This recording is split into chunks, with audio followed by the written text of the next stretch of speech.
আল্লাহ তাআলা বলেন না, হে বান্দা আমি আল্লাহ দুনিয়াতে তোমাকে পাঠাই না ইবাদত করবা, খানা খাইতে পারবা না, এই কথা আল্লাহ বলেন নাই। আমার আল্লাহ তাআলা বলেন নাই বান্দা ইবাদত করবা, ঘুমাইতে পারবা না, বান্দা ইবাদত করবা,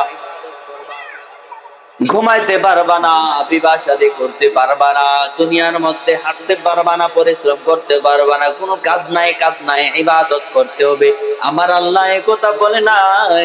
আল্লাহ তাআলা বলেন নে বান্দা, দুনিয়ার মধ্যে একটা দিন কাটে 24টা ঘন্টায়, আমি আল্লাহ তোমাকে 24 ঘন্টার মধ্যে 5 বার ডাক দেই। এ বান্দা 5 বার 5টা ডাকে যদি আমি আল্লাহ তাআলার দরবারে হাজির হও, আমি আল্লাহর সামনে অবনত হও, আমি আল্লাহর সামনে তোমার মাথাটাকে নত করো, এ বান্দা তোমার 24টা ঘন্টা কেটে যাবে না।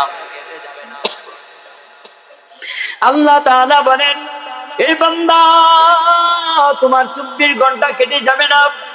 আমি যদি ফজরের নামাজ পড়ি সর্বোচ্চ 20 মিনিট সময় লাগবে, জোহরের নামাজ পড়ি 20 মিনিট সময় লাগবে, আসরের নামাজ পড়ি 10 থেকে 15 অথবা 20 মিনিট হয়ে ধরলাম, মুসলমান ভাইয়ের আমার 20 মিনিট সময় লাগবে।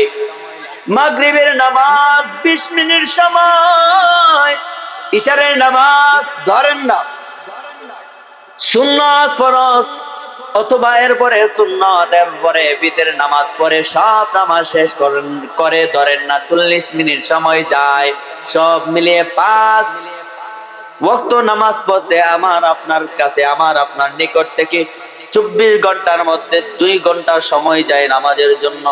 মুসলমান ভাইরা আমার, এই 24 ঘন্টার মধ্যে যদি 2টা ঘন্টা আল্লাহর ইবাদতে কাটাইতে পারে, আল্লাহ তাআলা বলেন এ বান্দা নামাজ পড়ার পরে তুমি দুনিয়ার কাজে লিপ্ত হয়ে যাও।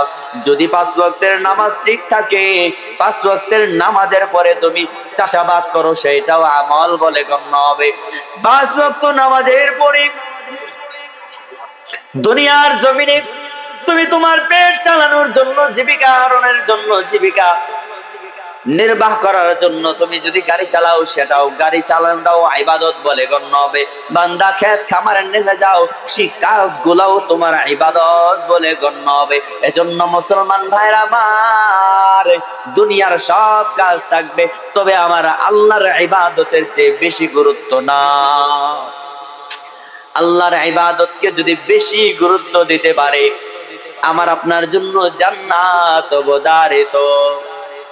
যদি ইবাদত না করি এ মুসলমান, আমার কবরে যেমন কেউ যাবে না, হাসরের মাঠেও আমাকে আপনাকে কেউ জান্নাতে নিয়ে দিবে না। আমার আপনার সব কিছু আমার নিজেকেই করতে হবে। দুনিয়ার মধ্যে সাধারণ মুসলমান সাধারণত দুনিয়ার জমিনে বিপদে পড়লে একটা মানুষ আরেকটা মানুষের পাশে দাঁড়ায় না, বলে তাকে যদি আজকে হেল্প করে সে কবে না কবে আমাকে টাকা দিবে, সেজন্য দিতে চায় না। মুসলমান, ওই হাসরের মাঠে যে সবাই নফসি নফসি করতে থাকবে, আজ যদি ইবাদত না করে, আজ যদি নামাজ না পড়ে, আল্লাহর ইবাদত না করে, হাসরের মাঠে আমার আপনার অবস্থাও এমন হতে পারে আল্লাহ তাআলা ক্ষমার ঘোষণা করবে মাত্র একটা নেকির জন্য। একটা নেক হলে আল্লাহ তাআলা ক্ষমার ঘোষণা করবে। যদি একটা নেক আমার কাছে না থাকে মুসলমান, বিষ্ণারে যুবক ভাই, মুরব্বি, পর্দার আড়ালের আম্মা জান, দরদ নিয়ে বলতে চায়, হাসরের মাঠে যদি আমার আপনার অবস্থা এমন হয়, একটা নেক হলেই আমি আপনি জান্নাতে যেতে পারবো। ওই একটা নেকের জন্য যদি আমি আপনি হাসরের মাঠে আমার আপনার মার কাছে যাই, ওই মা বলবে বান্দা না, দুনিয়া, ওই মা বলবে দুনিয়ার জমিনে আমার কোনো সন্তান ছিল না। এ মুসলমান, যেই মা দুনিয়ার জমিনে নিজের মুখে খানা না দিয়ে সন্তানের মুখে খানা দেয়, সেই মাও হাসরের মাঠে অস্বীকার করবে দুনিয়ার জমিনে আমার কোনো সন্তান ছিল না।